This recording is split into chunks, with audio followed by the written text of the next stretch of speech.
So guys पिछले 2 दिनों के अंदर बीएससी और एमसीएक्स से रिलेटेड बहुत सारी न्यूज देखने को मिली है मार्केट में। एनएससी के आईपीओ की लिस्टिंग होगी, कब होगी और उसके क्या इंपैक्ट पड़ेंगे, ये चीजें हम लोगों ने कल भी डिस्कस करी थी।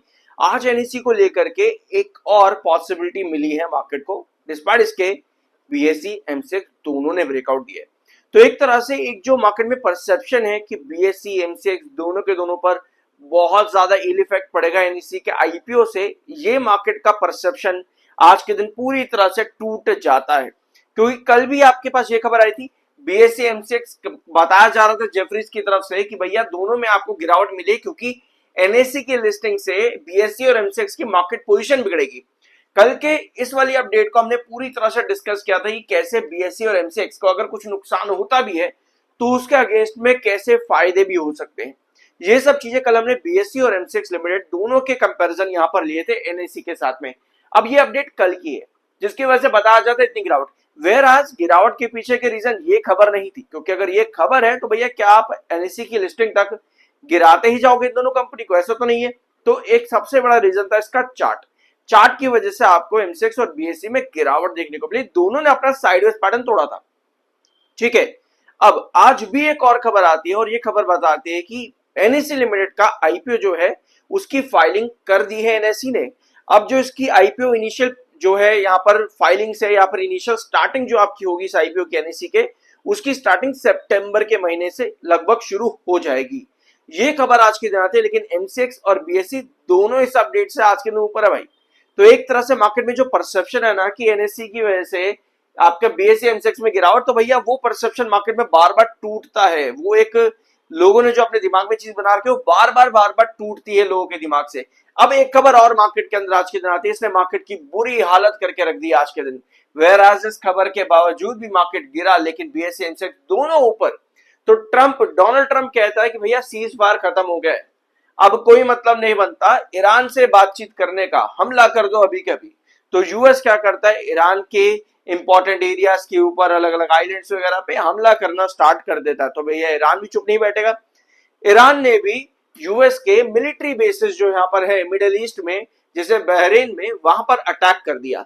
तो भैया डोनाल्ड ट्रंप खुद ही कह रहे कि सीज वार खत्म हो गई है, बात करने से कोई मतलब नहीं है, हमला कर दो। क्रूड ऑयल के रेट वापस से बढ़ने स्टार्ट हो गए एक ही दिन के अंदर, लगभग 6% शायद से बढ़ा है, ₹6 $6 या 6% के आसपास। बहुत अच्छा खासा तेजी आई आज क्रूड ऑयल के अंदर।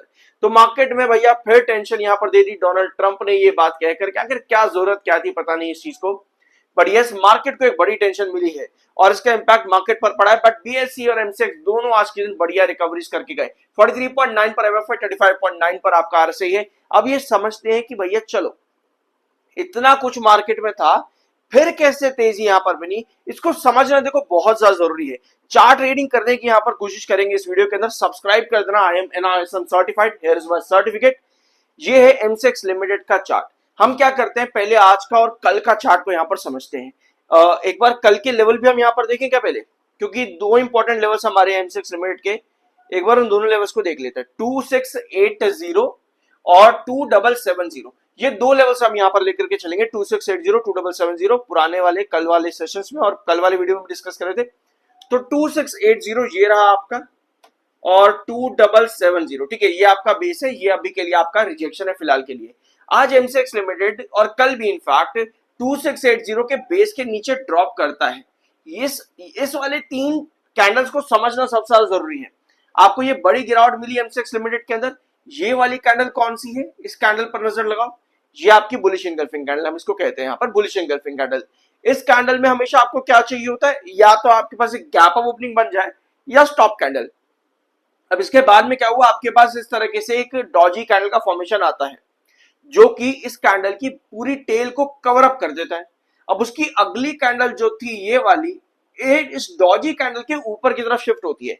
उसके बाद में 7 ईएमए की तरफ आपकी अगली कैंडल बनती है और फिर आपका प्रॉपर बुलिश पैटर्न यहां पर क्रिएट हो जाता है एमसीएक्स में, जिसके बाद में 7 ईएमए के ऊपर स्टेबिलिटी होने की कोशिश हो गई पूरी की पूरी। यानी कि एक बुलिश एंगल्फिंग कैंडल, फिर एक डॉजी कैंडल, फिर बाद में एक बुलिश ब्रेकआउट, फिर एक और बुलिश ब्रेकआउट। तो उसके बाद में 7 ईएमए के ऊपर आपका ट्रेड ही करता रहा आज 1 आवर टाइम फ्रेम के अकॉर्डिंग एमसीएक्स लिमिटेड। अब सबसे इंपॉर्टेंट चीज यही थी कि 7 ईएमए जब यहां पर आप देख रहे हो कि जब से आपको गिरावट मिली है 3040 के प्राइस से लगभग एमसीएक्स के अंदर 7 ईएमए पर रिजेक्शन ही देता हुआ है। तो यही सबसे बड़ी रिक्वायरमेंट होती है कि 7 ईएमए के ऊपर कब आए, और यही सबसे ज्यादा डे ट्रेडर्स भी नजर रखते हैं।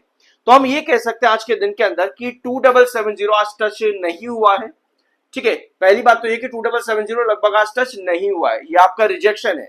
ठीक है, ये नहीं टच हुआ है, बट आपके पास के काफी करीब प्राइस देखने को आज के मिला 2763 के आसपास, आई बिलीव 2742 पर आपकी क्लोजिंग आई आज के दिन में, 2742 पर क्लोजिंग आई है। 2770 के काफी करीब आ चुका है, बट शायद इतना हाई टच आज के दिन नहीं किया है।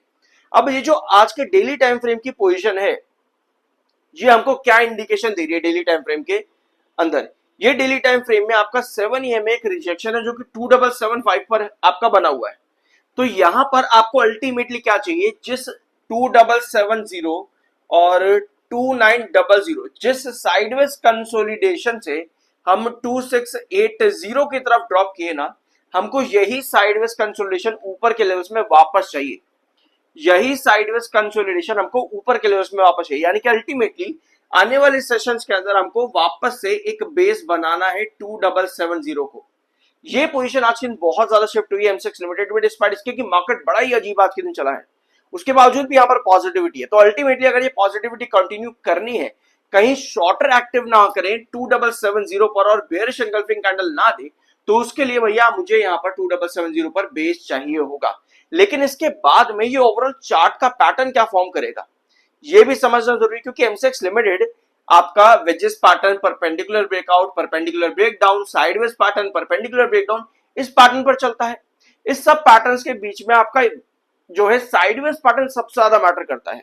तो साइडवेज पैटर्न को बनाए रखने के लिए आपके पास एक पॉसिबिलिटी ये बननी चाहिए कि 2770 को हम लोग यहाँ पर क्रॉस तो करें, साथ में एक वापस से हाइयर जो साइडवेज पैटर्न है आपका उसको क्रिएट कर पाए, यानी 2770 के ऊपर बेस बना पाए। तो अल्टीमेटली जो मेन गोल रहेगा लॉन्ग टर्म इन्वेस्टमेंट पर्पस के लिए, जो कि अभी तक हम लोग यहाँ पर अवॉइड करते आए थे, क्योंकि आपका पूरा परपेंडिकुलर ब्रेकडाउन बन रहा था 2680 की तरफ, जो कि हम लोगों ने बिल्कुल सही काम भी किया। शॉर्टर यहाँ पर एक्टिव थे जिन्होंने 2770 की तरफ की पोजीशन बना करके रखी दिन के आखिर में। अब देखना ये है कि कहीं कल आपके पास बेयरिश एंगल्फिंग कैंडल ड्रॉ ना हो, क्योंकि हमें ये नहीं चाहिए। ये इंडिकेट करेगा कि जो हम शॉर्टर की बात कर रहे हैं यहाँ पर, वो एक्चुअली में काम कर रहे हैं, वो एक्चुअली में एक्टिव है। तो ऐसे में लॉन्ग टर्म वाली पोजीशन वाली कहानी जो है वो बहुत ज्यादा मार्केट में एलिमिनेट हो जाती है। तो हमें ये चीज नहीं चाहिए जो कि शॉर्टर को इंडिकेट करे। अगर हमें इन्वेस्टमेंट पर्पस के लिए देखना है तो हमको यहाँ पर स्टेबिलिटी चाहिए 2770 पर, जो कि टूटा है, जिसकी वजह से 2680 के नीचे हम यहाँ पर ड्रॉप करें। ठीक है, तो इस वीडियो में कुछ नया जानने को मिला, सब्सक्राइब जरूर कर देना अभी तक नहीं किया है तो। एक पॉइंट और मैं यहाँ पर कवर करना चाहता हूं।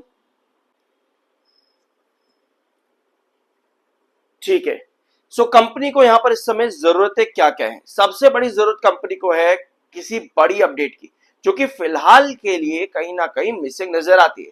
यानी कि बड़ी अपडेट में आपका क्या होता है, कोई भी साइडवेज पैटर्न जो वापस आना चाह रहा है 2770 उसको ब्रेकआउट में कन्वर्ट कर पाता है। ठीक है, अपार्ट फ्रॉम दिस चार्ट्स अपना गेम खेलते हैं।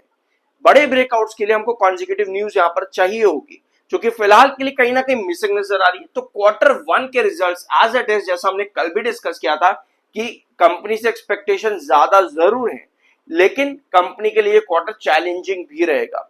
ठीक है, तो यही चीज आज भी यहां पर हम लोग, मैं आपके साथ डिस्कस नहीं करूंगा, मैं आपको जस्ट एक हिंट दे देता हूं कि हम लोगों ने कल भी डिस्कस किया था कि 205% का ग्रोथ हमको चाहिए इस बार जून के एनुअल बेसिस पर, यानी ईयर ऑन ईयर बेसिस पे इतना ग्रोथ हमें चाहिए। तो चैलेंजिंग क्वार्टर कंपनी के लिए ये रहेगा। अपार्ट फ्रॉम दिस चार्ट्स अपना गेम आज के दिन पूरी तरह से खेलते देखने को मिले। अब सीरीज ऑफ कैंडल्स हम लोगों ने यहाँ पर देख लिया कि 1 आवर टाइम फ्रेम पर क्या पोजीशन में आज के दिन चेंज आया है। सो वीडियो को एंड करते हैं, बाकी की वीडियो देखना मत भूलना।